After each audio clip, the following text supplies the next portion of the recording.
Olá pessoal, tudo bom? Vamos ao resumo do nosso plano real. É isso aí. Quando o plano real ele vai ser implementado, vai ter duas grandes correntes na época, que era do Francisco Lopes e da Larida, tá bom?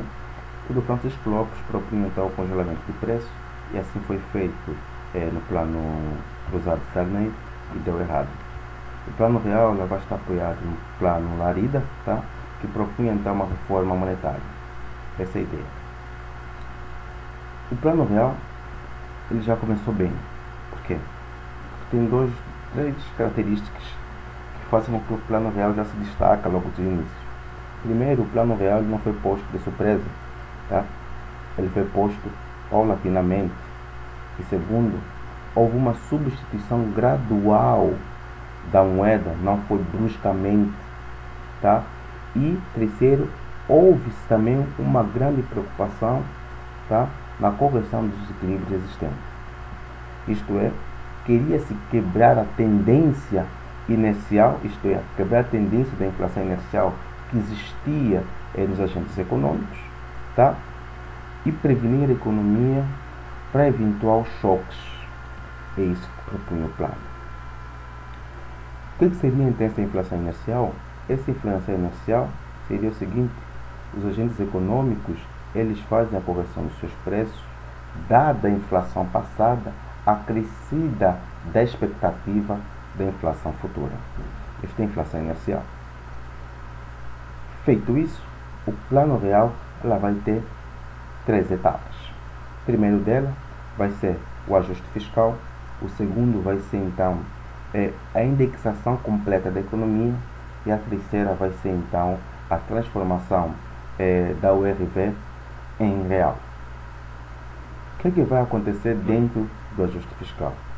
Dentro do ajuste fiscal, o objetivo era controlar, tá, os distúrbios orçamentários para que nos anos posteriores não ocorressem dali pressões inflacionárias. Essa era a ideia.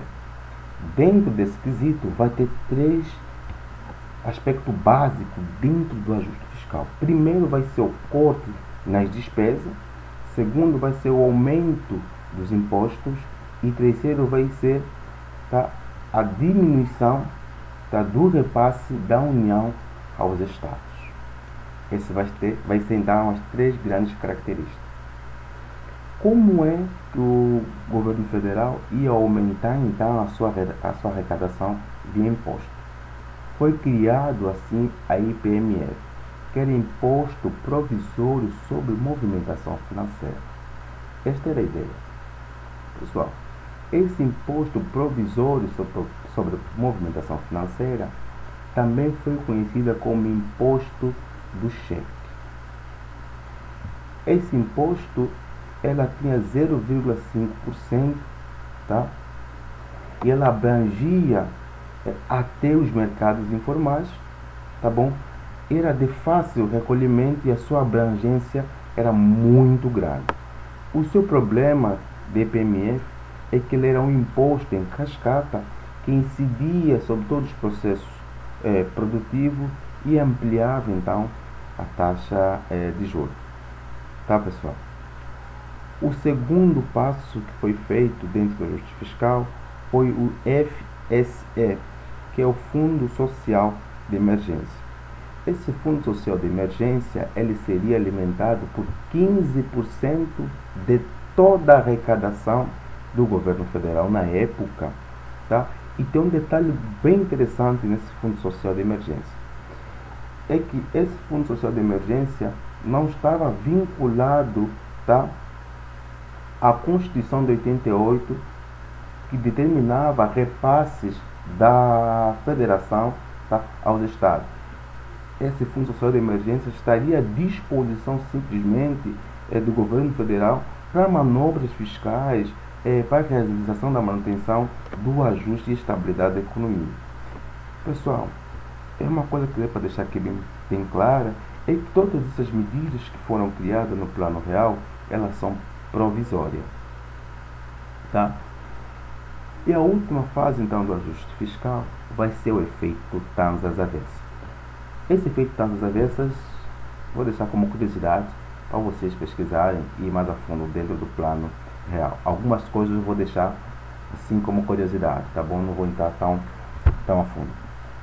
Vamos adiante. A segunda parte agora do plano, que foi então o que? A indexação da economia. Pessoal, criou-se então um indexador da economia que vai ser conhecida como URV, Unidade Real de Valor. Como é que ela iria funcionar? Pessoal, essa indexação da economia, como é que ela ia funcionar? Ela iria corrigir todos os preços da economia diariamente. Isto porque a URV estaria atrelada aos principais índices, que é IGPM, IPC e especialmente o IPCA. Então a correção era feita diariamente, pessoal. Tá? E outra coisa, a URV, quando vai ser posta em prática, ela vai estar 1 por 1 com dólar. Isso faria com que a URV era a própria taxa de câmbio. Também isso dá a entender que quando o governo põe 1 por 1, tá, a URV com dólar, ela estaria aceitar, né, ela aceita qualquer choque que viesse a ocorrer na economia. Tá, pessoal? Essa era a ideia da URV. Quando a URV é implementada, salários, rendimentos, eles foram ajustados com a URV. Depois, com o tempo, os próprios agentes econômicos é quem estavam a ajustar os preços à URV e a troca era feita simplesmente com o Cruzeiro Real. Foi conhecido então assim a URV como dinheiro bom e o Cruzeiro Real como dinheiro mau. Então a inflação nunca afetava a URV, nunca, só o Cruzeiro Real, tá? Porque ela era corrigida diariamente. Vocês veem aí então todo o engenho que foi a arquitetura do plano real, né? A monstruosidade do jeito que foi arquitetado. É interessante demais, vale muito a pena ler.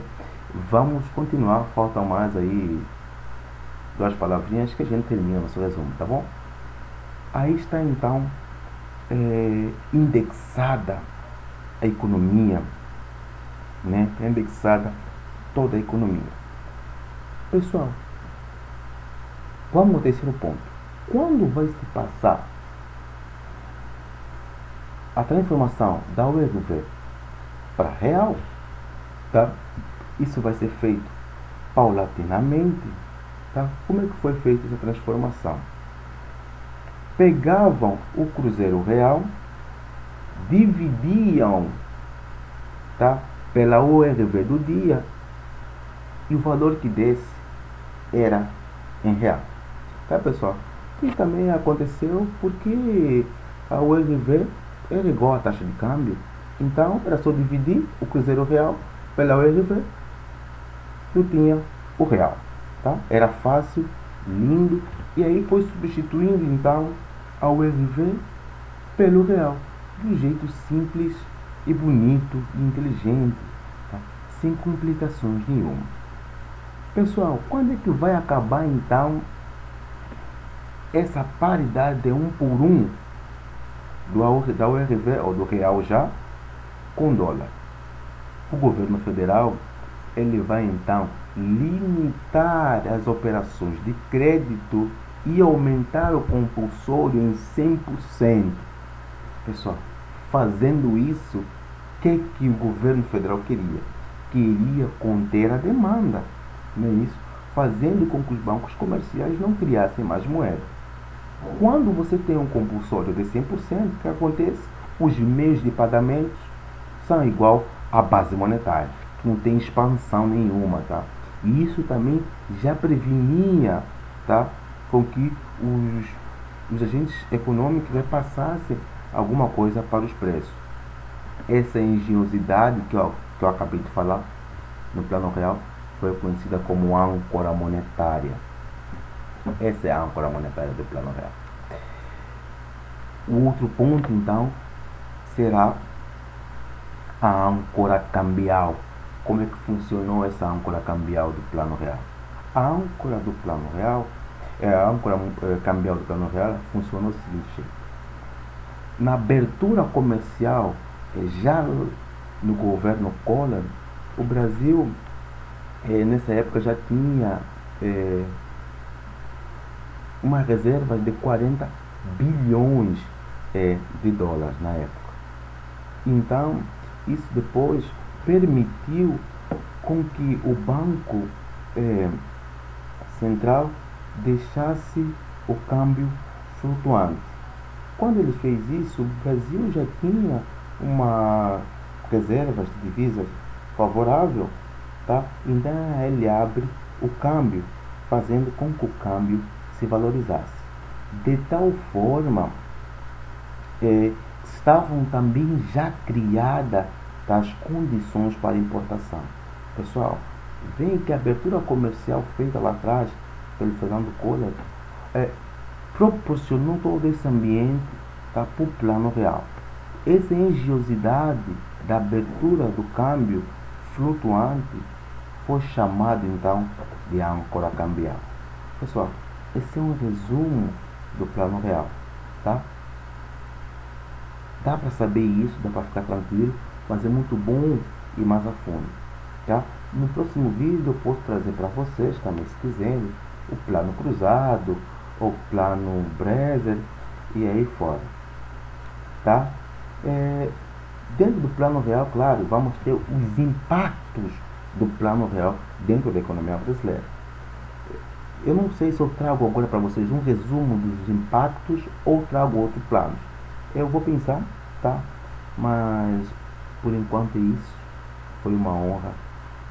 Tamo junto.